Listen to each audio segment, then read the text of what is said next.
goods and services. Now we have resources. Every country, every nation have their own resources. Resources like they are fertile land, or they have forest, or they have some kind of you can say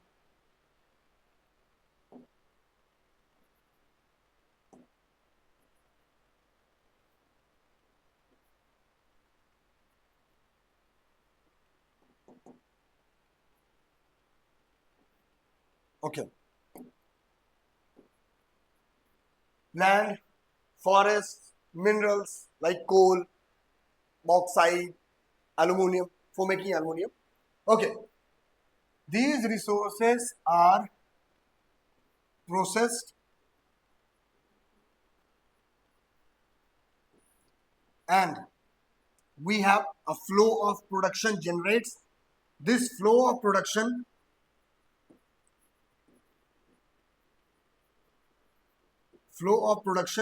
which is arised due to the processing of resources generates goods and services. These goods and services is then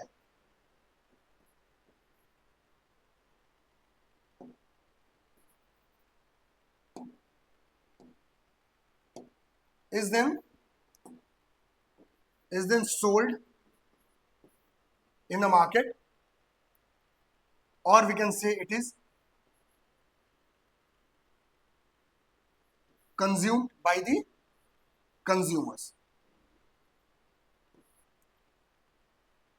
So basic framework of the flow of production is clear right now, that every country has their own resources.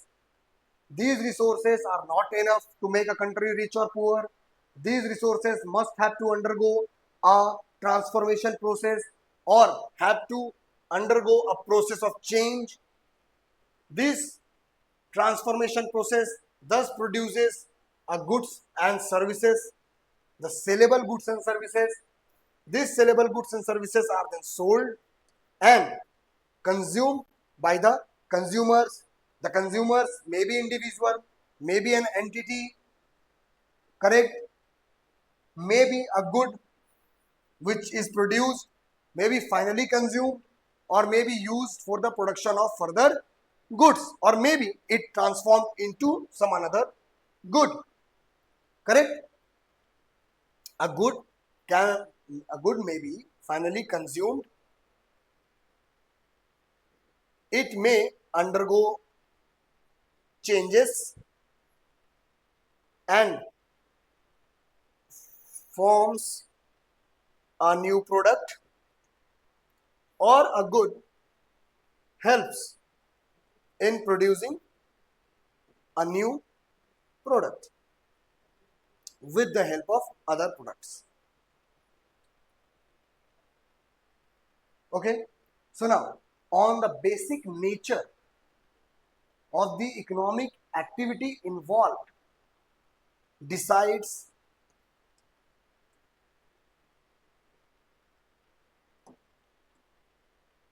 whether the good is final or intermediary, correct? Now we are moving ahead.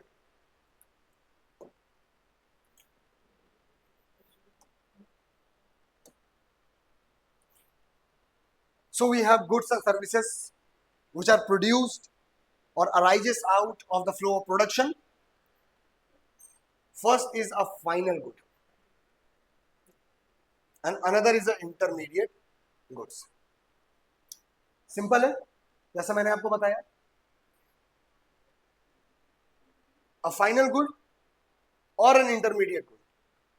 A good can be considered as a final good or can be considered as an intermediate good, is totally depending upon the nature of the economic activity involved, the economic nature of the use of the good. This makes a good final good okay, or an intermediary good. Final goods, which does not undergo any further changes, which are not to undergo any more production stages, either in the hand of a purchaser और a producer. Producer और purchaser का concept समझ में आ गया आपको? जैसे कि हम टी लीव्स का केस में देख रहे थे, in the case of tea leaves हमने क्या देखा? प्रोड्यूसर कौन है? The farmers who are producing the tea leaves. And purchaser कौन है? The consumers, the purchasers. अब ये जो फार्मर्स हैं, ये इन्होंने प्रोड्यूस क्या किया? Tea leaves. अब इस टी लीव्स को, क्या ये टी लीव्स, ये चाय की पत्तियां, do they have to undergo any more stages of production, or do they have to uh, underpass any more transformation stage? No. From the farmer side, okay, when this consumer, so it is a kind of final good. Let us suppose it a final good. When the consumer who is, or a purchaser who is purchasing this good, a household is purchasing it, a restaurant is purchasing it, or an entity is purchasing it, a firm is purchasing it. So when a household is purchasing it, it is using with the help of milk, sugar, and these tea leaves, they are producing what? A tea. The household or cooking or brewing of a tea in the houses is not considered an economic activity. So that's why this tea leaves could be easily understood as a final good for households. But in a restaurant, this good is not considered as a final good, because in a restaurant, with the help of this tea leaves, with milk and sugar, tea is prepared, which is then sold. So here in the case of restaurant, tea is the final good, not the tea leaves. Tea leaves is just an intermediary good, just as a kind of input. Correct? So now we have to move ahead.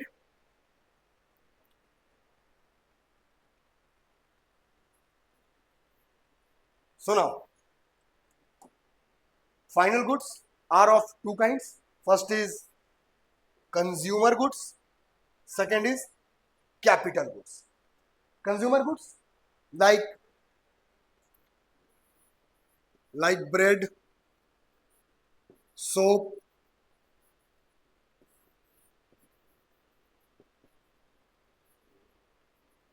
detergents, etc., which are finally consumed,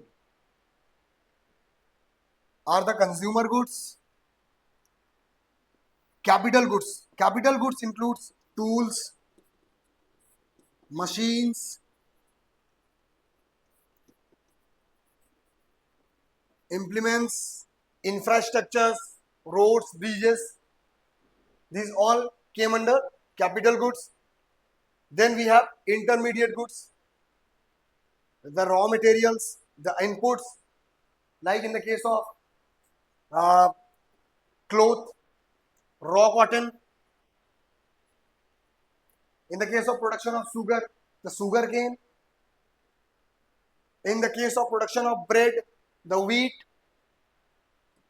These all are the intermediary goods, or simply the raw materials which undergo a production process and forms a new product, or which undergoes a production process and transforms into a new product. So now it is totally clear.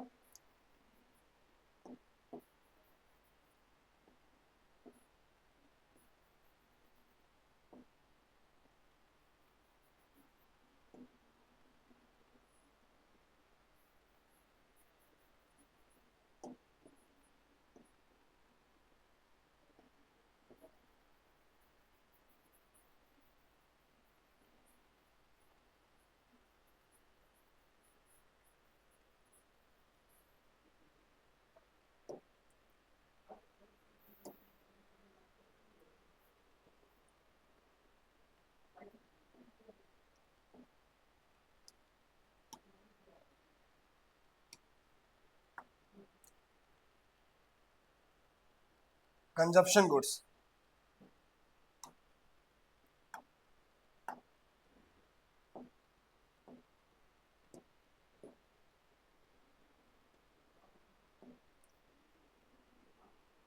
Consumption goods, capital goods, consumer goods and consumer durables. So in this table हम एक एक करके differentiate करेंगे consumer goods को और capital goods को और we will try to understand the basic differences. Consumption goods. These are consumed when purchased by their ultimate consumers. Ultimate consumers, the final consumers, from where the product is not going to be the part of any more further process of production or process of transformation. Capital goods. They are also final goods, yet they are not ultimately consumed. Okay? They just help. They help in, they just aid in further production of goods.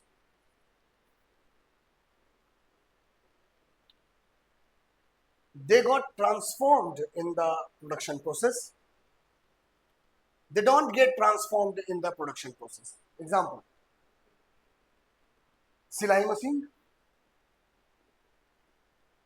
It just aid the production of new clothes. It doesn't undergo any change. It is just helping the tailor to weave more clothes, to stitch more clothes. The capital goods, they are of durable character and make production of other commodities feasible. These are basically machines. These machines helps in production of this, makes the production of commodities feasible, easier. They are of durable characters.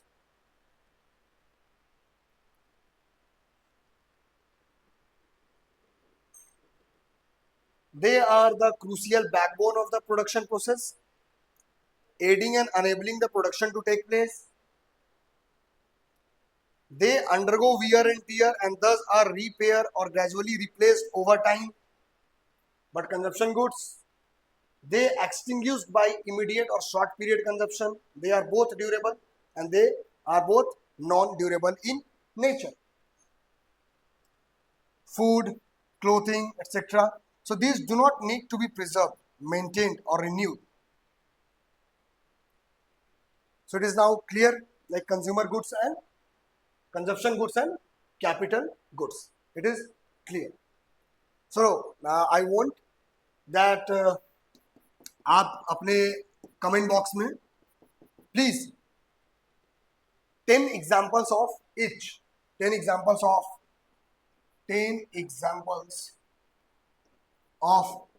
consumption goods and 10 examples of capital goods आप comment box में हमें बताएं. ठीक है. Now we are moving forward. So a comprehensive idea of the total flow of production in the economy is the. So अब हम वापस लौट के आते हैं. जो फाइनल गुड्स एंड सर्विसेज हम प्रोड्यूस कर रहे हैं फ्लो ऑफ प्रोडक्शन से, the total flow of production in the economy is the measure of total final goods and services produced in the economy. Correct? Now, to measure the total final goods and services in the economy, we need a common measuring rod. Why we need a common measuring rod? Yes, of course. In an economy, there are variety of products which are being produced. Like someone is producing clothes, someone is producing rice, someone is producing You can say mm, any other commodities.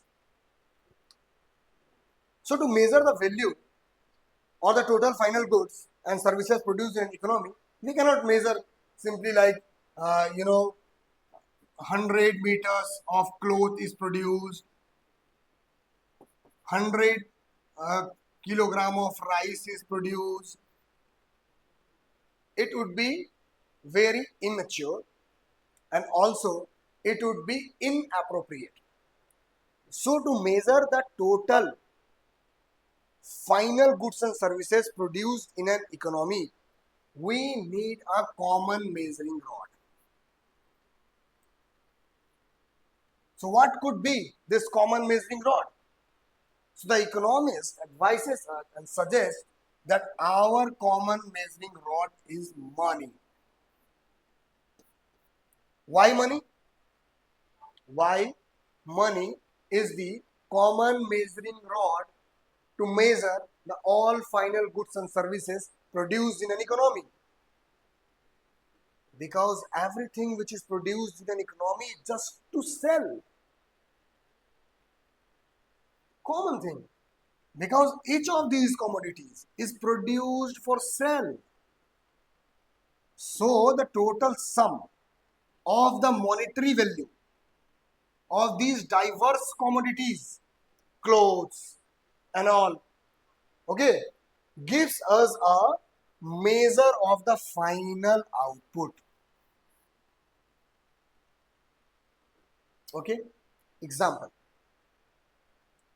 Suppose 10 rupees per kilogram.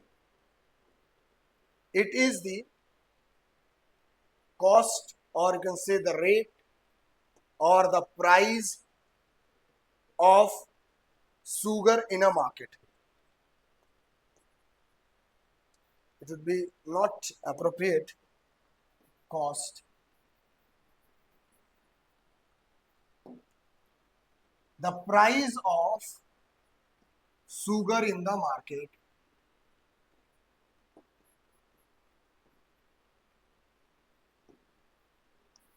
₹10 per kilogram. Correct? Now, suppose that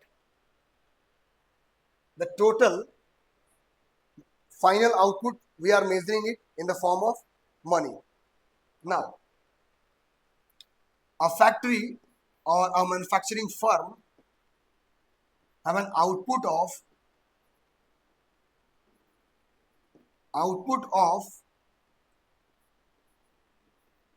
1000 rupees of sugar. Then we can easily calculate right now that if this firm is producing sugar worth rupees 1000, suppose in a month or in a year or in a week, that is different point. Right now we are just trying to understand the concept that why we are using the common measuring rod, the money, because measuring the final output in the form of monetary value, we can easily understand the quantity. So suppose 1000 rupees of sugar is being produced by this firm, and the price of the sugar is suppose 10 rupees per kilogram. So now 1000 rupees of sugar, it means it has produced 100 kilogram of sugar in the specific time period, maybe a month, maybe a year, maybe a week, whatever it is. But now measuring anything with their monetary value, we can easily understand the final output. Clear? So here now we can understand that with the final total flow of production, we are just utilizing the resources. When the resources are being utilized, transformed, undergo a production process, it creates a final goods and services. The final goods and services are consumed. So if we want to know, or if we have to know what is the total final goods and services produced in the economy, we just have to measure it. Then how we will measure? We will measure by measuring each different varieties of products being produced in an economy. So we need a common measuring rod to measure the total final goods and services. And what is the common measuring rod? The common measuring rod is the money. Why money? Because each commodity is being sold for money. Okay? Because each of these commodities is produced for sell.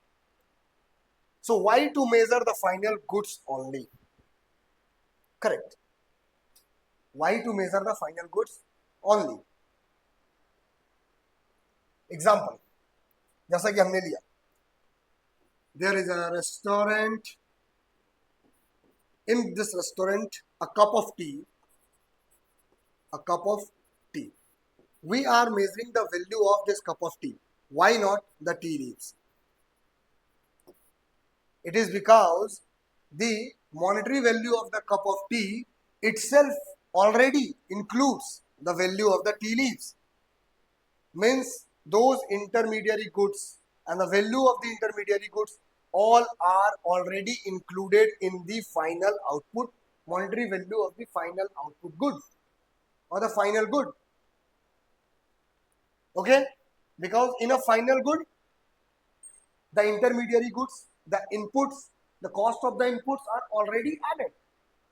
And if we will add separately the input, the input cost, and the value of the final goods separately, then there will be a clear chance to, or clear chance of, we can say, double counting. First of all, we are counting the tea from the farm sides, and then we are counting the monetary value of tea leaves from the restaurant side. Okay, so because the value of the final goods, which is already includes the value of the intermediate goods, and counting them separately would lead to the error of double counting. It will exaggerate the value of the, it will exaggerate the economic value of the goods. So to have a, we can say, correct measurement, we have to avoid this error of double counting. And to avoid this error of double counting, we just have to measure the monetary value of these final goods only. Okay.